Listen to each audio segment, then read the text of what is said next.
అది కూడా మాకు ఓకే. బట్ ఈడొచ్చి కాళ్ళ మీద పడిపోతారా, ₹1,00,000 ఈయన చాలంటారా, నువ్వేం అనుకోకురా పాపము, వాడికి ఏదో ఈఎంఐలు కష్టాలు ఉన్నాయంట. సరే ఓకే సార్ ఇచ్చేయండి. ఇలా ఇలా కొన్ని పోతాయి.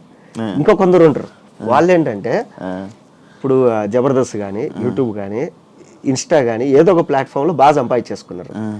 వీళ్ళు ఏం చేస్తారంటే ఇప్పుడు సినిమాల్లోకి వచ్చి సార్ ₹1 డబ్బులు వద్దు నాకు ఫ్లైట్ టికెట్లు వేయండి, నా స్టాఫ్ డబ్బులు వేయండి, నేను వచ్చేస్తా. ఇలా ఒక 2 సంవత్సరాలలో ఒక మినిమం ఒక 5 నుంచి 8 పెద్ద సినిమాల్లో కనపడతారు. కనపడిన తర్వాత మార్కెట్ ఓపెన్ అవుతుంది ఇండస్ట్రీలో. ఇప్పుడు డబ్బులు డిమాండ్ చేస్తారు. అది అది కూడా ఉంది. కొంతమంది ఆర్టిస్టులు ఉన్నారు ఫ్రీగా చేసేస్తారు. పుష్ప కేసు ఎలా పోయింది మరి? పుష్ప కేసు నేను ఒక్కనే కాదు, ఫస్ట్ నన్ను పిలిచారు, ఇది క్యారెక్టర్ అన్నారు. నాకు పుష్ప క్యారెక్టర్ కన్నా కేశవ క్యారెక్టర్ చాలా ఇంపార్టెంట్ రా, అందరు నీ పేరే చెప్తారు.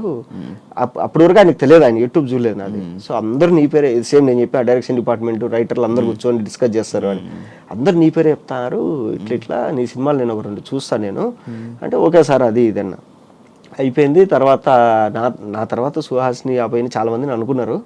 బట్ వాళ్ళకి కావాల్సింది ఏంటంటే ఎప్పుడు పిలిచినా రావాలి, ఎప్పుడు పిలిచినా రావాలి.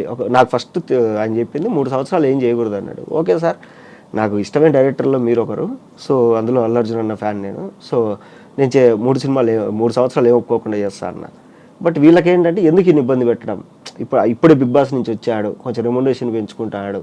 నాకేంటంటే బిగ్ బాస్ నుంచి రాగానే ఒక 6 సినిమాలు రెడీగా ఉన్నాయి.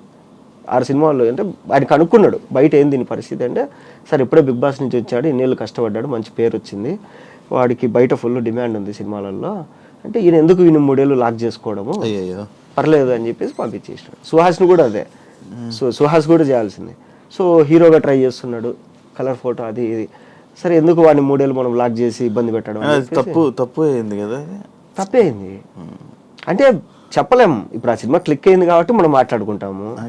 ఒకవేళ అదే కనుక ఏదైనా అయింది అనుకో, అరే అనవసరంగా 5 ఏళ్ళు పోయింది కదా నా లైఫ్లో అనుకుంటారు కదా, అట్లా. బట్ ఏంటంటే బయట తెలియక నేను ఎందుకు వదులుకున్నా, సుకుమార్ గారు పిలిచి క్యారెక్టర్ రా అంటే నేను మూసుకొని చేయకుండా నేను ఎందుకు వదులుకుంటా.